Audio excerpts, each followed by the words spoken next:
The following message is transmitted at the request of the Texas Department of Public Safety.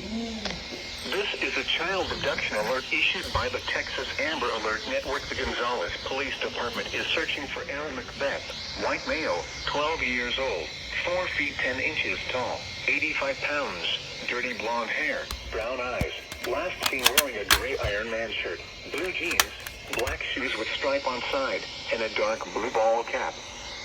Police are looking for Sylvia Ashley Garcia, white female, 32 years old, 5 feet 2 inches tall, 150 pounds, brown hair and brown eyes in connection with this abduction. Law enforcement officials believe this child to be in grave or immediate danger.